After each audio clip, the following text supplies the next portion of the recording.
I'll start with a very brief summary of what we said last time, so that we can easily transition into what we want to talk this time, which is the security of blockchain. So we talked about hashes. We said that the hashing function is a function that takes data of arbitrary length, could be, for example, a blockchain transaction or a blockchain block, and produces a digest of a specific size. And we talked about one of those hashing functions that we like to use is SHA-256. Then we talked about blocks. We said that blocks are in a blockchain, the way that we are describing it is sets of transactions from one person to another, and these are grouped into different records, different blocks, and one block comes after another, and each block is pointing to the previous one.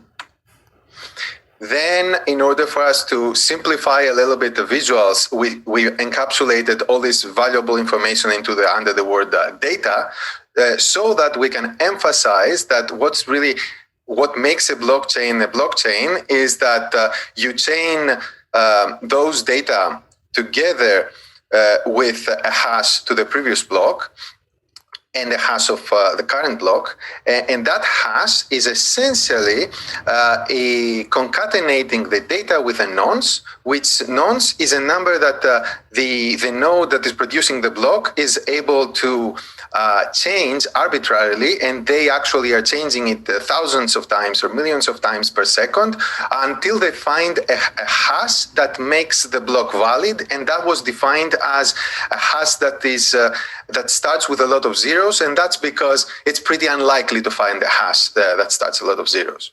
This essentially creates a decentralized lottery where a lot of different miners, a lot of different nodes are all trying different nonces. It's like playing in a lottery, trying different nonces until one of them every 10 minutes wins the lottery by finding a hash that produces a block that starts with many zeros. So then we talked about blockchains, and we said that essentially each block is chained to the previous block by making a copy, by storing a copy of the previous block's hash into the current block. That's how it is. This chaining is achieved. And we spoke about two specific things that Bitcoin is introducing. One is it is the difficulty or the difficulty target, which is a number that the higher this number is, the more zeros are required for a block to be considered valid. And the purpose of this is that if people's hashing rate increases, that means that normally miners would be able to find randomly a next block in less than 10 minutes. So what Bitcoin does is every 2016 blocks, which is roughly every 2 weeks, it computes how many minutes did it take on average for a block to be found in the past 2 weeks. And if that number was higher than 10 minutes, then it reduces the difficulty. If it's lower, it decreases the difficulty. And we talked about how difficulty currently is in the order of 20 trillions. And these are the number of zeros that we need right now, 19. We also talked about the concept of a coin base. So every block is coupled with with a transaction that is producing new Bitcoin out of thin air, and it's giving it to whoever the miner decided to give it, and the customary here is that the miner would give it to themselves or to a wallet that they control. And in cases where we have mining pools, a lot of different miners coming together, they all agree on some central let's say wallet address of the mining pool that they all want to send. If they find the block, they send the block there, and by send the Coinbase there, and by sending it there, then they split the reward. Then we looked at the data of a specific block that was produced last week. As you can see, this has a number. It starts with several zeros. An important thing we pointed out is that we don't even know who the miner was. And today we're going to talk about how come we can trust people we don't even know handling our financial transactions and our financial assets. This is the difficulty of that block. This is the nonce that this block had. And the miners made 6.25 Bitcoin because of the Coinbase, but they also made an additional 1 Bitcoin from fee rewards. These are tips that the transactions included in the so that they can guarantee that they will take place faster than other transactions if there's congestion on the network. Two quick graphs that we looked at last week was that the Coinbase is halving every roughly 4 years. Now it started at 50 Bitcoin per block, and now we're at 6.25 Bitcoin per block. And it's going to get to zero in, what's that, about 100 years. Now, the other thing that we looked at is the total hashes that all the miners of Bitcoin are producing producing every second, and this number keeps increasing. It usually has to do with the amount of interest that miners have to do this, and also obviously it also it depends on the hardware. So in the beginning we were having just simple computers mining, and now we have very customized microchips that are specifically doing SATA56 computations all day long. And this is the difficulty, which is a graph that is basically following the hashing rate, because the higher the hashing rate, Bitcoin is increasing the difficulty so that it can stay stable at about 10 minutes per block. Okay, so this is the high level of what we did last week. And now I want to start talking about why can we trust all this stuff? And primarily, I will talk about it in the sense of the following 4 elements. So the first one is an enabling factor of technology, which is public-private key cryptography. So this is the reason why we can be sure that we and only we can authorize transactions that are coming out of our accounts.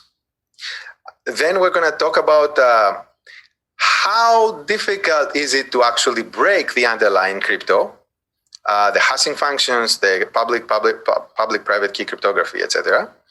And then we're going to see what Bitcoin is doing in terms of how does it recognize what is the official chain. There's a rule called the heaviest chain rule that takes care of forks.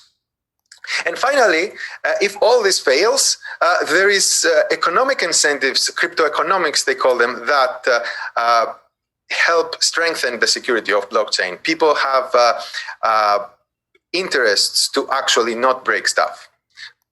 But having said this, let's begin with public-private key cryptography.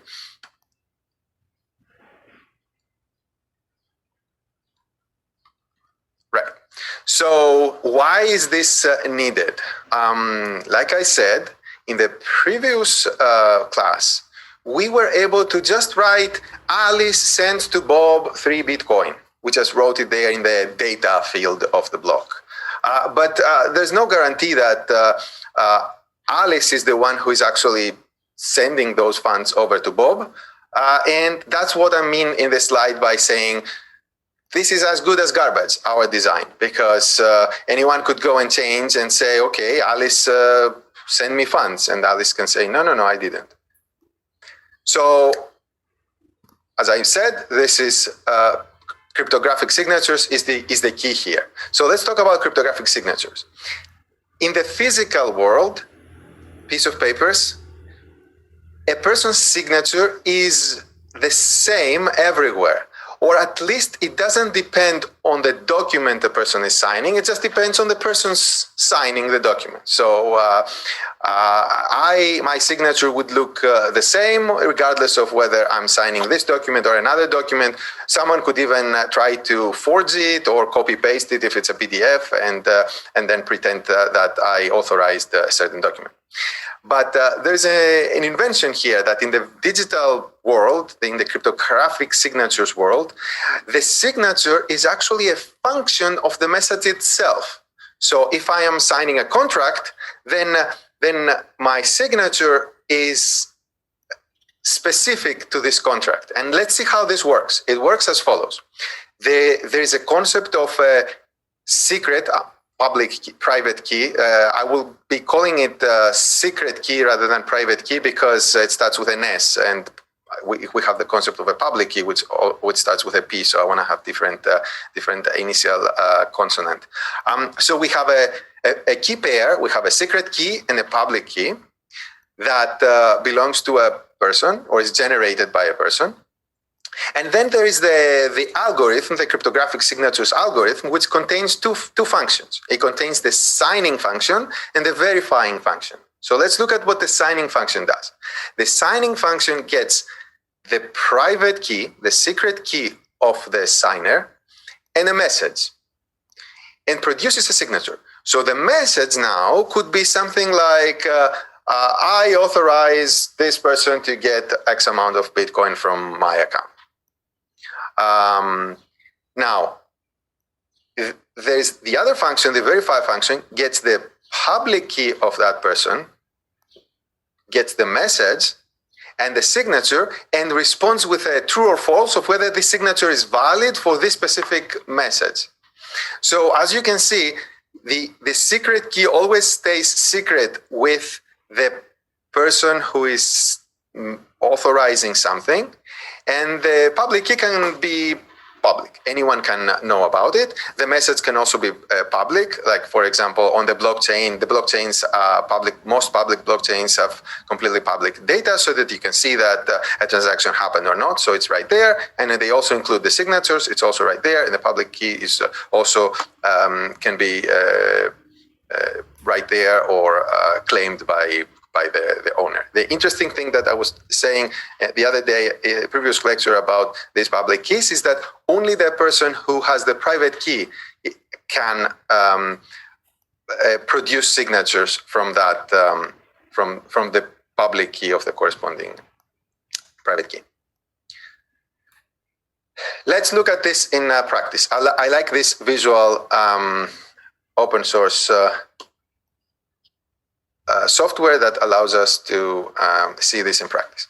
So let's say we created a public key, a private key. Here's a private key in that was created randomly. I can click create different ones, and these are the corresponding public keys. So now I could also, in this case, as a seed, I could use a number I want. And I'm getting a public key. I'll just use a very simple private key here so that we can remember it later. And how do I sign different messages? Let's look at this. So let's say I have a message, A sends to B, 1 Bitcoin. Here's a private key. Don't worry about the fact that we're still referring to Alice as Alice. I'm just building this up for you. You will see soon it's not going to be A sending to B. But this is the sign. This is a visualization of the signing function. So sign, you get you give it a message as an argument. You give it a private key. And the result of your press sign is a message signature. Okay. The message can be public. The signature can be public. This is private key. It shouldn't be public. No one should know about it.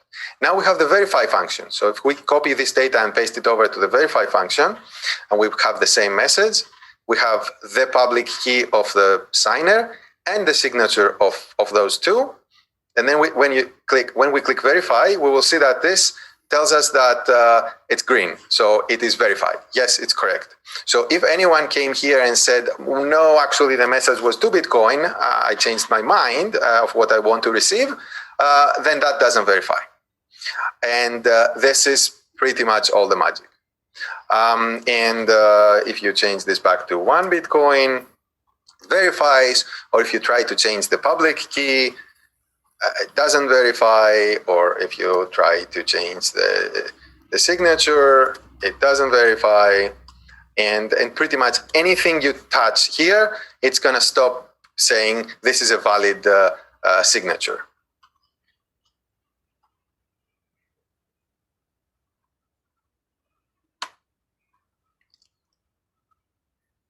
And because there's a lot of jargon out there, in case you hear it or read it in blogs, here are 3 known secure signing function algorithms: RSA signatures, that is used usually on web and SSH.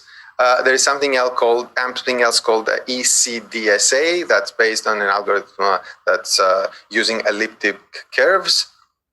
And there is another one called ED25519. All right, so I just said that we were just using Alice again, but there is no need actually to be using Alice and Bob as the senders and the receivers, because then in this case we would actually need to have a functionality of looking up what is Alice's public key so that we can validate stuff. So what we can actually do is we can use Alice's public key rather than calling her Alice, and then we can just call that public key a wallet address. It's like the username that you want to send funds to, and we're done. So then we have the concept of sending from one public key Bitcoin to another public key, and that is a complete system, and we don't need to associate it with anything else. And plus, it makes it makes an interesting property of creating the pseudo-anonymous behavior on a blockchain. So you can see how the funds transfer from one account to another, but you don't really directly know who's the owner of each account or address or public key until one of them somehow connects their activity with the real world, in which case you can start tracing back who was who. And that's how they have, over the years, researchers been able to de-anonymize a lot of historical Bitcoin transactions. But anyways, the primary motivation initially here was that to make the system simple, we don't even need to have names or usernames or other things. We can just be using the public keys as the addressing system for this, for transactions to happen. And in fact, in some blockchains, it's actually advised for people to use even a different key pair, like public-private key, for every single transaction, and let the wallet handle the fact that they have multiple key pairs. So now let's look at how this looks in our system over here.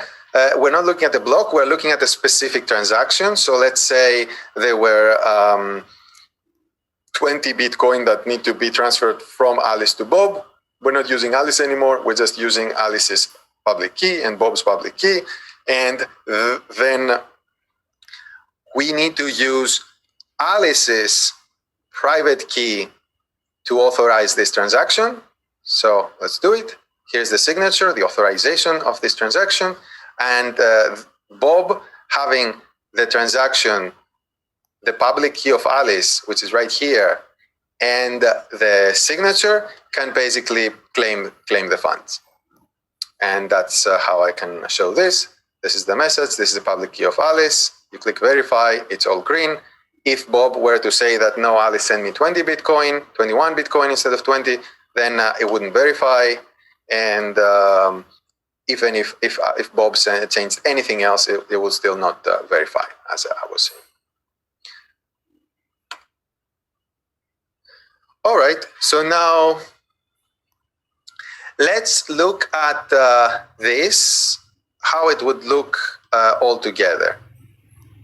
remember last time I was showing you these blocks here that were initially being very simple. It had like a data field, and then they started having Alice and Bob sending stuff. So now they're a little more complex. So there is still the number of blocks, there's still a nonce, there's still a Coinbase. Now the Coinbase though is not going to a Bob or an Alice, it's going to the public key that this peer has chosen, and or this node or this miner. And there's a list of transactions, each of which is signed by the public using the private key of this public key over here. And if we changed anything, it would make the block invalid.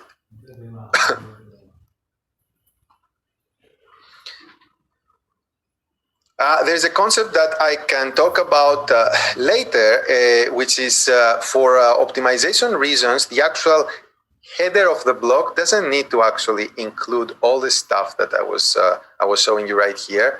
It could include only a hash of all this stuff, and then store all this stuff in a public location somewhere else, and not as part of the core system that is maintaining the whole chain of the blocks. And this is the field right here, the Merkle root. It's a hash. It's effectively a hash of all the data of all the transactions that are held in each block. And this way, you can end up with a block that has only 80 bytes. 80 bytes. Not even like the block header is only 80 bytes, whereas all the data that could be stored on a block could be up to 1 megabyte, which is 1,000,000 times bigger than 80 bytes, or 100,000 times bigger than 80 bytes. Now, what have we said so far? So far, we've said that we've shown how Bitcoin becomes an immutable blockchain, and that's because every block includes a hash of the prior block, so it's immutable. If you change anything, then you can tell. We've said that every block must be valid. And to make it valid, we need to have a proper nonce such that the block's hash starts with enough zeros, according to some properties and values. And what we just showed now is that also every transaction must be valid. So what makes a transaction valid is basically two things. One that we talked and one we didn't talk about. The first one is that it has a validating a correct signature by the from address of every transaction, and which proves that the owner of that address is intended to make this transaction. And the second one is that the owner who was making the transaction actually had enough funds to make this transaction. And I'm making a little bit of a leap here, saying having enough funds, because Bitcoin is not exactly following the same paradigm as accounts. It's something that is called unspent transaction outputs, which we can talk later today if we have time. But let's basically simplify this to saying, if the person's account has enough funds, then the transaction is possible. If the person's account doesn't have enough funds, then the transaction is not possible. And it's up to the miner to basically scan through the whole history of the blockchain, or usually they maintain it embedded data structures in their memory of what is a valid UTXO, or what is a valid whether the transaction is funded properly, and that makes them basically approve to keep this transaction. And the nodes have an incentive to actually make sure that every transaction they put in a block is valid, because if it's not, then when they send that block to other nodes, if they succeed in finding the right nonce, the other nodes are going to say, sorry, this block doesn't look like a valid block because it has this invalid transaction inside. So we're disregarding this. We're going to keep mining this block until we find the actual valid block. So now we talked about how public and private keys make transactions something that we can trust. But we didn't say how secure are they, in a way. Can someone, are they like a password and someone can just guess that password? And if someone guessed your password, then They will have access to you. They can pretend that they are you, and they can find essentially your private key and impersonate you.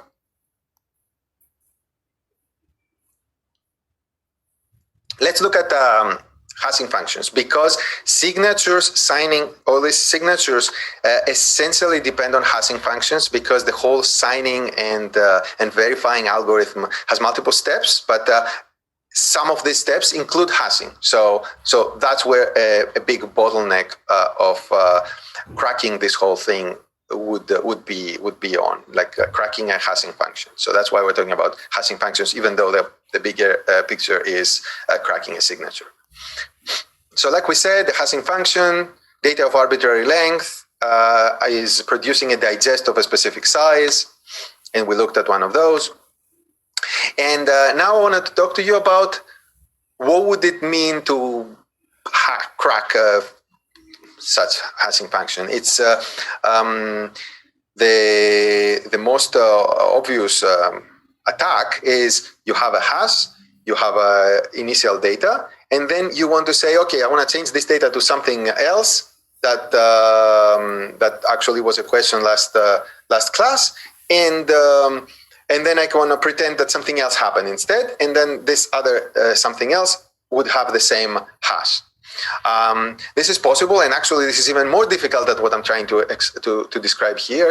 Even easier problem to describe here is not this specific case, but finding any two data 1, data 2 that actually have the same hash. And we know that such collisions exist because since the resulting hash is of specific size, any message that is bigger than that size, since the space is unlimited, you can find two messages that have the same hash. We know they exist theoretically, but how difficult is it to find them?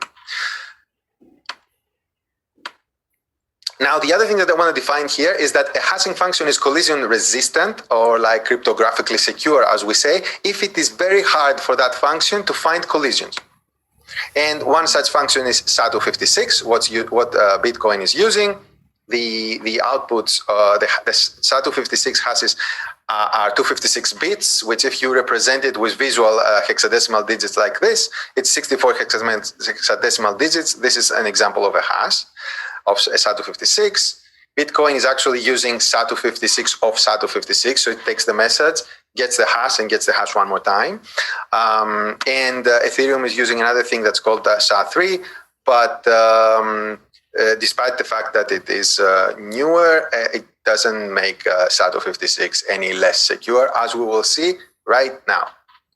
So now let's try to, we haven't found an algorithm as a human race so far. We haven't found an algorithm that is in a smart way cracking SHA-256. So the only way that we are able to know is the brute forcing, basically trying different hashes until we find the collision that we want.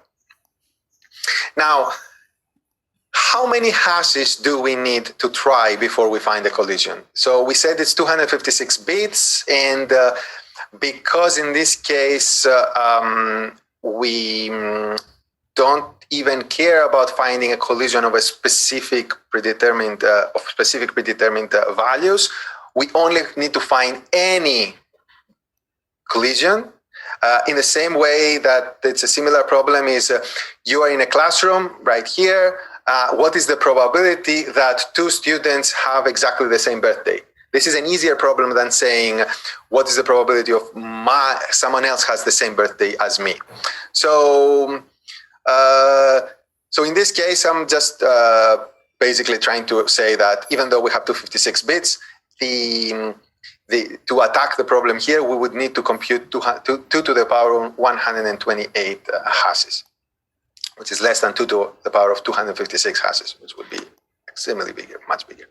And because we don't talk binary usually we don't have a feeling about binary, I'm going to translate all the numbers to decimal. So this is about 10 to the power of 38 hashes. That's a pretty big number. It's not even nowhere near to what we were talking about, the hashing rate that was millions of tera hashes per second. So that's why I'm just going to leave it as 10 to the power of 38.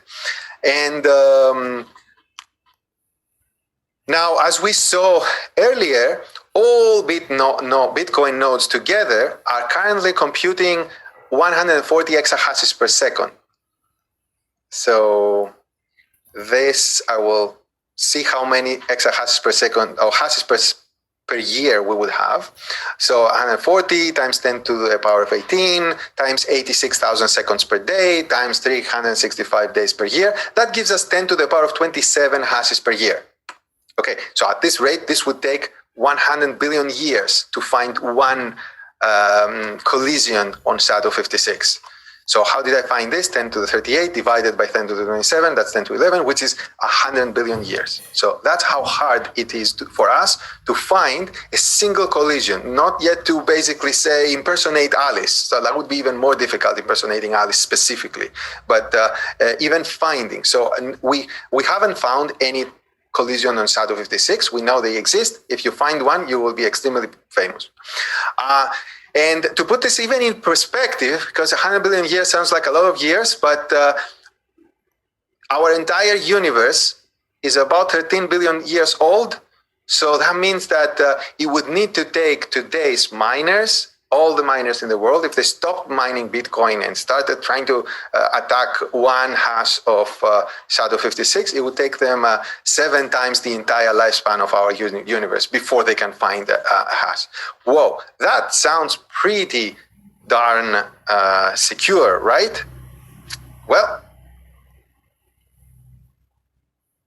there's other potential problems that could possibly happen here. So what if we have stored our secret key on our computer in plain text and we get a virus, and that virus is looking for Bitcoin private keys, and it finds our Bitcoin secret key and it steals it, sends it to an attacker. This is not going to take 7 universe lifespans. It's going to be much simpler. That's why here, relying on the cryptography and cryptographic properties is actually pretty good, but we also need good interfaces to make sure that people are using it the right way and they're not trapping yourself into much bigger problems than what the securities and cryptography is giving you.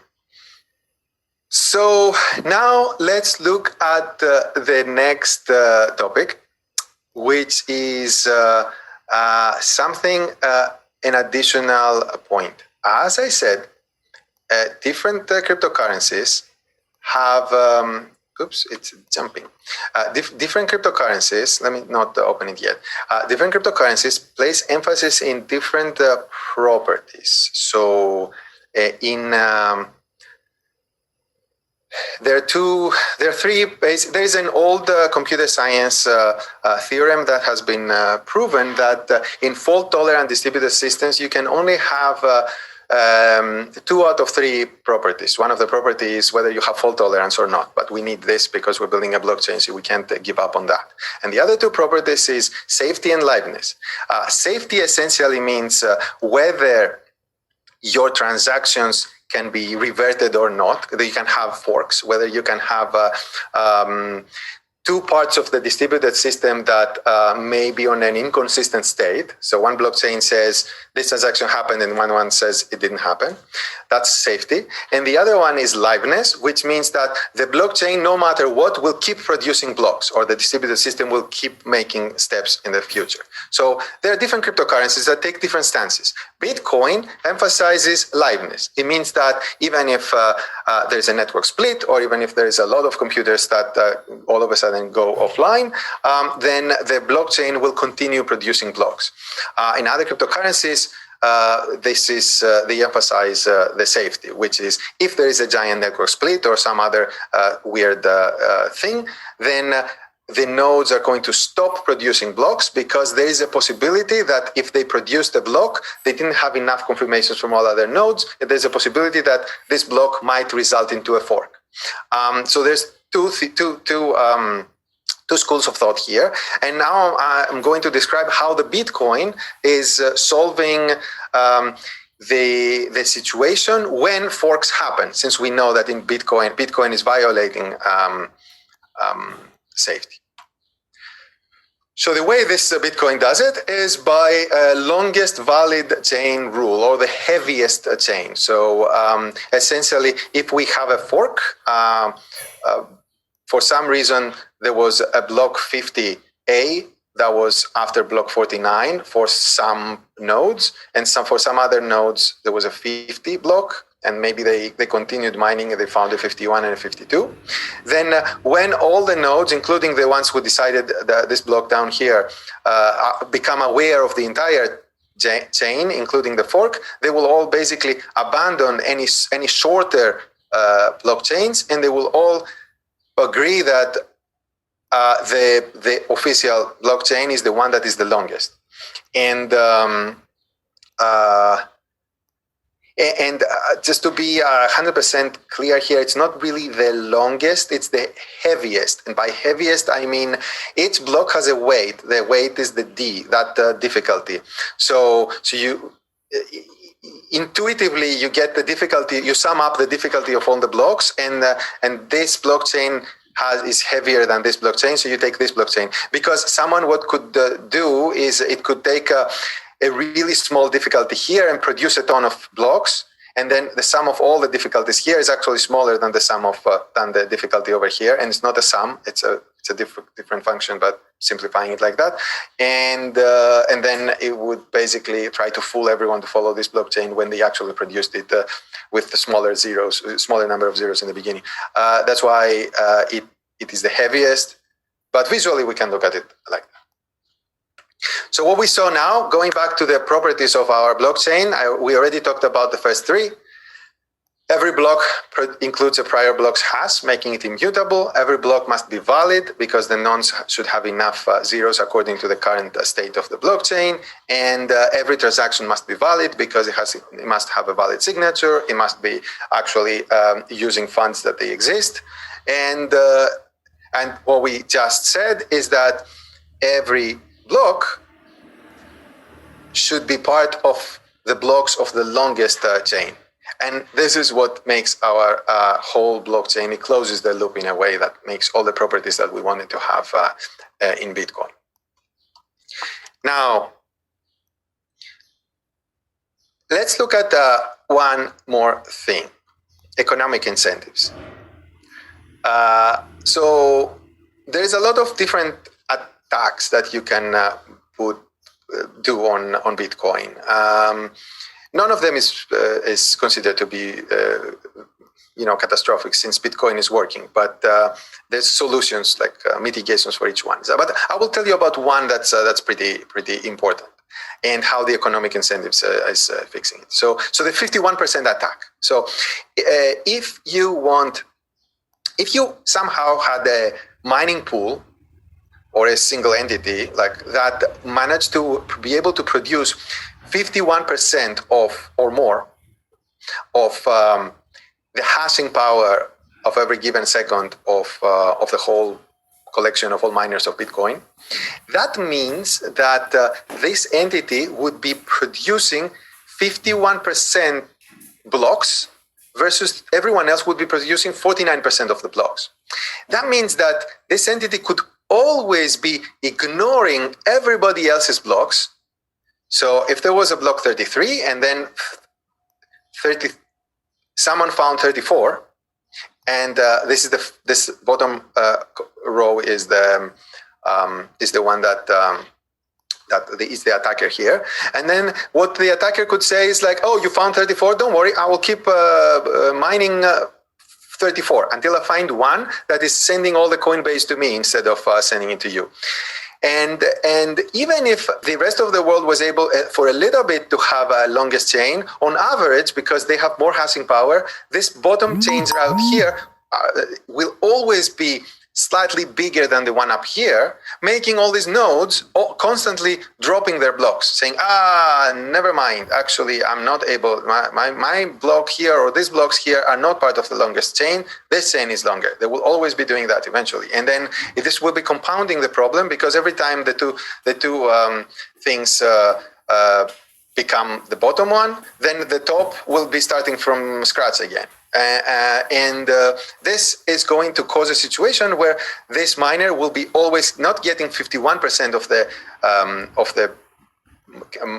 rewards of Coinbase rewards of the blocks, but they will be getting 100% of the rewards. Plus, they could be always, for example, excluding someone else's transactions, doing anything they want, picking what transactions to put inside. And if you want to hear more about these various attacks, then there's a class for this, CS251. Now, what Satoshi Nakamoto said early on in his prediction about Bitcoin was that this actually could be protected if you look at the incentives of people. So having someone gain 51% of the hashing power of the whole world that is mining Bitcoin is a very expensive operation to have. So this entity has an economic incentive to help make sure that the system stays honest. The system continues producing blocks in a non-malicious way, no fraud way, and that's because if they did another way, a different way, then the world would stop trusting Bitcoin, and they would feel like, wow, Bitcoin is just right now under attack. Why would we be using Bitcoin? And then they will start selling. It will start crashing, and therefore, this would undermine this person's economic interest to participate in this whole system, because they may be getting 100% of zero versus or of something much smaller than getting the 51% that otherwise they would be getting if they were playing nice. And in fact, this was tested in practice. One of the early days, mining pool ended up becoming as big as more than 50%. And what they did is they actually started rejecting people who joined that pool so that they can go below 51%. Interestingly, that mining pool doesn't exist anymore, but or it's very, very small. So that's about Bitcoin. And there's other ways that economics can come into play. So some blockchains like Bitcoin impose economic incentives that are extrinsic, such as Coinbase and tips on the nodes to make sure that they play nice. The argument that we just described. But other blockchains actually opt to offer absolutely no incentives for nodes. So being a node on the system doesn't give you any tips, doesn't give you any Coinbase, nothing. So what ends up happening in these situations is that the nodes who participate have an intrinsic interest to support the ecosystem. Like who could have an intrinsic interest? Like any entity that depends on a particular blockchain. Let's say someone built a decentralized application that they want it to be running. They don't want the blockchain to crash. They want like a token that is running on top of a blockchain, or a business that's running on top of a blockchain. In the Ethereum example, Ethereum is currently using the extrinsic motivations, but if Ethereum were using intrinsic motivations and it didn't have any blockchain block rewards, then think of a big token. There is a Tether, and Tether is running on top of Ethereum, and there is $25 billion worth of Tether that are being exchanged that exist on top of Ethereum. So Tether Inc., the company that is running USDT, has a $25 billion incentive that Ethereum is running flawlessly. It's fast, so they would be putting fast computers to make it run, and it is not doing any funny business where like hacked code or weird things that would be violating the cryptographic signatures and the cryptographic properties in there. So that is another way of showing different kinds of economic motivations that people can have and still play roles as nodes with intrinsic or with extrinsic motivations. Okay, so now let's get a little more maybe philosophical. So every innovation that we had in the history was there because it filled a significant gap that existed in the world. So to give you an example, since the beginning of humanity, we had a knowledge gap. So some people knew about something, but other people didn't. When something was happening in Europe, people living in the USA did not even know about that thing happening. And people did not even know that USA existed, for example, or Americas existed, for example. There's no USA. We're talking about thousands of years ago. And then the printing press, which is basically newspaper, completely filled that gap initially, because it was very easy to print newspapers, deliver the newspapers, the news travel. Then there was the engine that came along, which filled the power gap. Before the engine existed, the only thing we had for producing power was essentially humans and animals, and it was all manual effort. And then the engine came along and filled that gap, and all of a sudden we were able to accelerate our development much faster because we had those engines that had more horsepower than any human. And then there was, I want to point out the internet, which is filling a lot the distance gap, because since forever it was difficult to hold a conversation or a class over the Pacific And I bet today in this classroom, there may be some students that are actually living in other countries right now because of COVID-19, or even in a different continent. And the internet filled this gap. And I think you can guess where I'm getting with the next one. I'm talking about trust. So what gap blockchain is feeling here is the gap of having necessary trust to perform certain business transactions. So traditionally, you need to either trust the other party. You have a friend. You promise that you will give him this in exchange for that. You believe, or they believe you, that you will do what you say after they do what they say. They transfer the deed of their house, then you actually need to pay them. They trust it will happen. Or if they don't, then both of you need to trust an intermediate party. There is an escrow, and then because we both trust that escrow, that if we send the funds to that escrow company, the company is not going to take the funds and leave. And if you send your property's house, the deed of your house to that company, they're not going to take it and run. They will instead swap it and give it back to the opposite party. We need the trust if we want to have the credit companies or the bank accounts, or they need to trust that you will actually pay your debt in the end of the day. All these things now, all of a sudden, with blockchains and with smart contracts, can be part of the code. So you don't need any more any intermediate parties for certain things, still in the digital world, but more and more things become digital as we speak. Okay, so that was the last thing that I wanted to specifically cover today.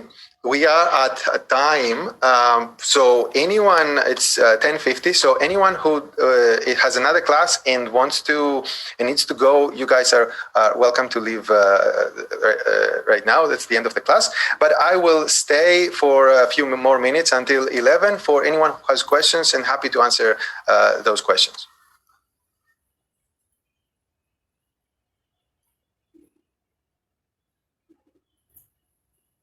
My background is computer science. I did my PhD at Stanford, and then postdoc. My research interest was in fault-tolerant distributed systems. So my first thesis was a system that was comparable to how smart contracts work on Ethereum today. So it was essentially in the same way abstracting all the complexities of maintaining the fault-tolerant system underneath, and making this completely abstracted and making it easy for people to essentially write a program that's running on top of a fault-tolerant distributed system without knowing all the specifics. That's in the same way that smart contracts on Ethereum, you don't need to know how Ethereum works or how like hashes work or anything. You just need to write a program in a programming language and then upload it to the blockchain. And then after that, use it as if it was a server client application, and you don't need to know anything about that. So that was my first kind of research interest. And my second research interest is in social computing and human-computer interaction and how and crowdsourcing, and how can you help people online, especially a lot of people online, to get aligned and achieve certain goals that they have. How to better do this and how to make the interfaces in a way that they are intuitive and reliable, and they achieve the purpose that they need to achieve. So these days I'm combining these two interests of mine into looking into blockchains and how we can make them more, how we can have a mass adoption, and we can bring them to where they deserve to go.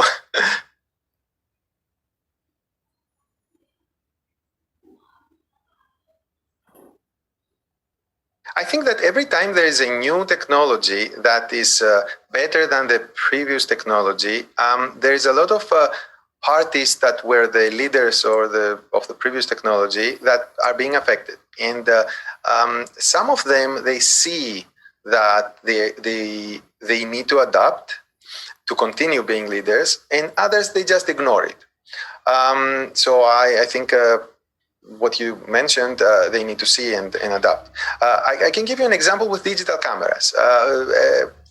What was that, 10, 15 years ago or 20 years ago, we started seeing those digital cameras that were not that great. Still film was better than cameras because they were so highly pixelated. And there were these big camera companies, and some of them ignored the problem. They said, digital photography will never be as good as film. Yeah, and they went out of business. And others, they, Canon, Nikon, they embraced it. Mm-hmm. They said, we are leaders here. We actually need to embrace the technology, start getting better and better at it. We should stay being leaders in our space. So now financial institutions and countries could potentially see this either as a threat and try to stop it or ignore it, and others may see it as a challenge or an interesting evolution, and instead of trying to stop it, they try to participate in it and promote it and make it better for everyone.